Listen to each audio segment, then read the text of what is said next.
Nobody wants to get united. Like, what we gotta do is meet everybody on 149th Street at the bench. Ladies and gentlemen, welcome back to the bench. Today, I'm gonna be teaching you guys how to do basic drop shadow in graffiti. Don't forget, today's video is part of a tutorial playlist that you can watch that's gonna take you from day one of graffiti, and it's gonna give you all of the knowledge you need to know about this art form. It'll be linked in the description. It'll be the pinned comment as well. So starting with the tutorial, let me go ahead and make it perfectly clear. Drop shadow and cast shadow are two different things.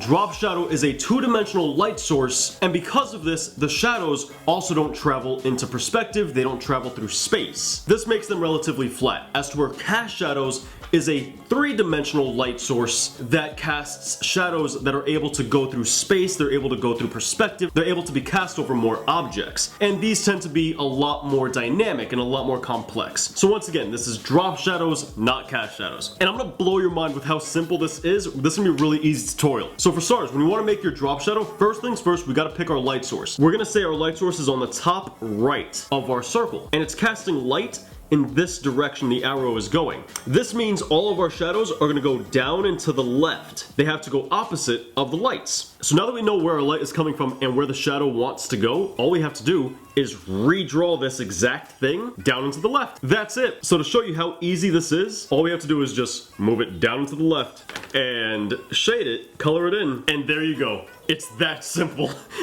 That's all drop shadow is you pick a light source, the shadow goes the exact opposite direction, and you redraw the same exact thing. The more of an exact copy your shadow is to the actual original shape or form, the better the shadow is going to be. So let me show you the same thing done incorrectly. We're gonna keep the same light source, but we're gonna go ahead and we're gonna do that. You see how this suddenly looks weird? Because the shadow is not an exact copy of this. Alright, so that's really simple, but what if we want to get more into the science behind how drop shadow works and how to measure it to be a little bit more exact? Because in a complex drawing, maybe it's gonna take a lot more time to duplicate the whole thing, then put it underneath with some tracing paper, shift it down a little bit, and then retrace it for the shadow. Maybe that's a little bit too lengthy of a process. So how do we do the science behind drop shadow? Well, here's the science behind it. We still first choose our light source. We're gonna do up and to the left. That means our light is going downwards and to the right. That's where the light is shining. So that means our shadow is gonna be down here. I'll put an SH for shadow. So all we have to do is go ahead and pick how far we want it to go. We're gonna say it goes here. This is our distance. This vertical line I just drew right here is this vertical line, which means that this point where the orange dot is this point right here. So these orange dots, all they do is tell us how far our shadow has traveled. It traveled from here to here,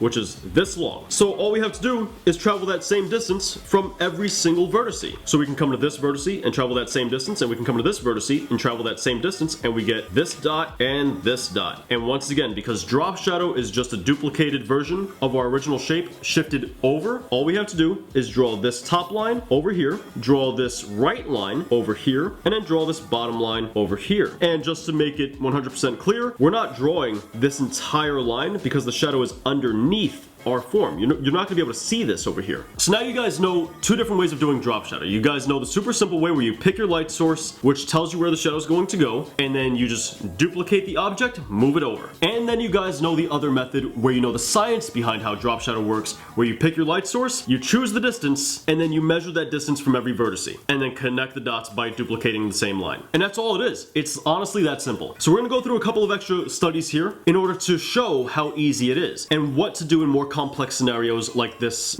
assortment of shapes here. So moving on to the triangle, let's say our light source is actually on the bottom left. What do we do if that's the case, right? Well, our light is shining in this direction and nothing changes. It all works exactly the same way. So this tells us our light is going up and to the right. So here's the vertice. This line right here, this diagonal blue line that I just drew, is this line right here. So this vertice right here is this point right here. That's how far I've decided to go, which means my shadow has traveled this distance. So my shadow has to stay at that distance at all times. Throughout the entire shadow, it has to be that distance, which this is also a great way to check your drop shadow, because now we see the shadow ends right here. Because remember, just the same way this vertice has traveled this distance, this vertice has to travel the same distance. And you could use a ruler to measure it out, to measure out all the angles, and then from here you just go over there. And now all we have to do is shade it. Now let me show you guys an example of this done incorrectly. A lot of times when I see new graffiti artists do is they'll put shadows on the wrong side. They'll have it on too many sides. So what I'll see a lot of new artists do, they won't think about their light source. And instead what they'll do is they'll just kind of guess and say, all right, well, I have shadow here, which that right there already tells me your light source is up here.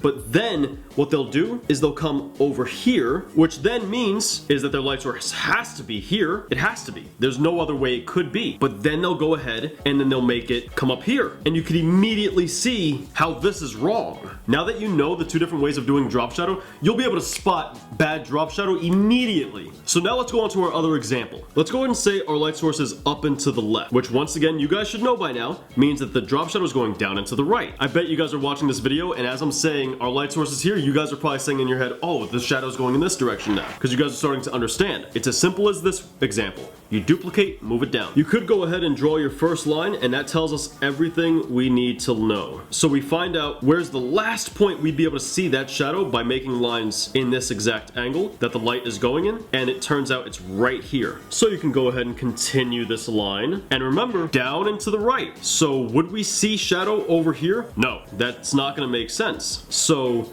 this has to come down and to the right. And then once again, this line right here is this line, and then this line over here is this line. So it comes up, and are we gonna see drop shadow over here? Nope, nope. Notice, remember this line, nothing, nothing, nothing right here. This is our answer, and then we can come over. Another thing I see a lot of new artists do wrong is they line up their drop shadows incorrectly. And this is because they don't think about where the drop shadow travels when you can't see it, which is really, really big. We can use a technique called drawn through in order to find out where the drop shadow travels when we cannot see it. So here is where the drop shadow ends that we can no longer see it. It's gonna go continue, continue, continue in this path, and it's gonna pop up right here. If we didn't do this method, we can continue over, and then it would line up over here, and it'd be wrong, and it'd look like a mess, and nobody would like our drop shadow. So we can go ahead and sketch that one in and fill it in. It doesn't have to be exact. If you, once again, if you want to be exact, you can feel free to measure it and all that good stuff. So once you have your full drop shadow, you can erase your drawn through line. That blue line, you can go ahead and erase that as best as you can. Now, because this is basic drop shadow, we're not gonna go ahead and overlap and do shading here. You could, but that's a little bit more advanced, because then you have to know about space, you have to know about depth, you have to know about form, volume, and all that other stuff. As you become more advanced, it's something that you can definitely look into. And always be sure to double check your work. Make sure you get all of the drop shadow everywhere. So if you understand how to do these basic practices, then you can apply drop shadow to anything, no matter what it is. All of these shapes take place in our letters. That's why it's important to learn how to do these basic shapes first. So let's say we're doing drop shadow top left. This is our light source up here. That means our lights are gonna go down and to the right. So I can go ahead and say that we're gonna have a pretty shallow drop shadow here, which this is gonna give us all the information we need. So once again, remember, we're drawing through. This is gonna let us locate the next drop shadow. So we're drawing through, and here, there it is. That's our next drop shadow. And it comes about that far down. Now, I don't want this horizontal line from here and this horizontal line from the R to line up, so I'm actually gonna kind of avoid a tangent. Tangents make things look more flat, and the whole point of drop shadow is to make it look less flat. And we can go ahead and shade this. All right, so now we know that these two drop shadows touch one another, and now we're working on the R's down into the right drop shadow. So now the G and the R's shadow meld together, and all we have to do is just go ahead and color that in. No big deal.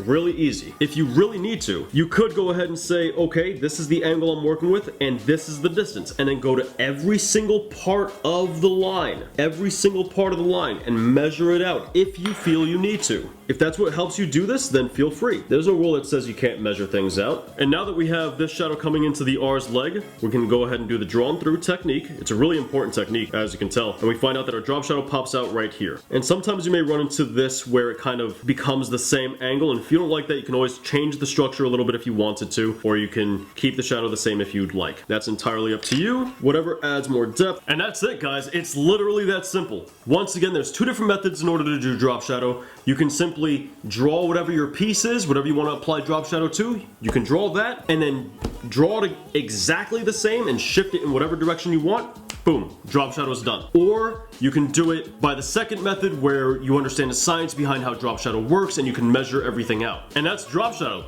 That's simple. Also, check it out. In the description down below, you can download a free PDF tutorial on this topic. There's two different versions. The free version has a complete tutorial, and the premium version is only $2.50 and comes with a complete tutorial of its own, as well as a lot more additional information, and a practice sheet with some pieces that you can go ahead and practice on. If you guys have any questions about this topic, feel free to ask me in the comments down below. Don't forget, today's tutorial is actually part of a tutorial playlist, so be sure to watch that. It'll teach you everything you need to learn about doing graffiti. And be sure to share that playlist with your crew and post it on whatever graffiti forums you're a part of. Let's help spread this knowledge across graffiti. As always, a like goes a long way, it helps out the channel, and if this is your first time here, be sure to subscribe. We got weekly art videos, and this is the best place to find graffiti information. Anyway, I hope to see you guys in the next video, but until then, peace.